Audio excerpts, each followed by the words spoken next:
Matthieu 8, 21. Un autre d'entre les disciples lui dit « Seigneur, permets-moi d'aller d'abord ensevelir mon Père. » On ne parle pas ici d'une personne désireuse de devenir chrétien, mais d'une personne qui l'était déjà, un disciple.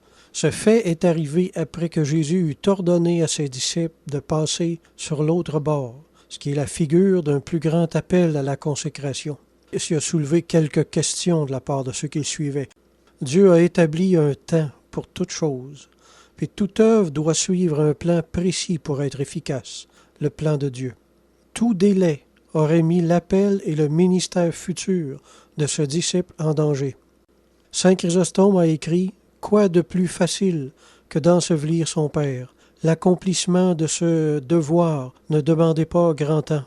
Mais après les funérailles, en effet, seraient venus les débats sur le testament, le partage de la succession et ces agitations successives auraient pu l'éloigner considérablement. Quand la nuée avance, il faut avancer avec elle, mes amis. Aller dans la direction contraire signifierait nous enfoncer dans certains ténèbres spirituelles. L'appel au ministère d'évangéliste constitue une véritable seconde conversion pour le chrétien au point de vue du renoncement personnel. Saint Augustin a dit que lorsque le Seigneur prépare des hommes au ministère évangélique, il rejette toutes les excuses que suggèrent les sentiments de la nature et les sollicitudes de cette vie. Le Seigneur nous montre ici qu'il n'y a rien de plus sérieux comme obligation que l'appel au ministère d'évangéliste. Il ne faut rien voir de plus nécessaire que l'affaire des intérêts éternels. Il y a un prix à payer, il y a un prix élevé à payer pour obéir à un véritable appel d'évangéliste.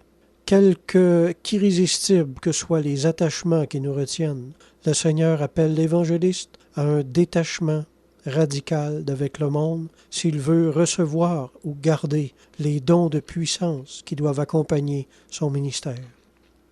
Tout commerce et tout flirte avec le monde met directement en péril l'onction de son ministère. L'évangéliste doit être comme cet ange de l'Apocalypse qui annonçait l'Évangile et dont il est dit qu'il volait par le milieu du ciel. Il était encore de ce monde pour la nécessité de son ministère, mais qui y volait bien au-dessus pour ne pas perdre l'amitié et la puissance du ciel. Amen.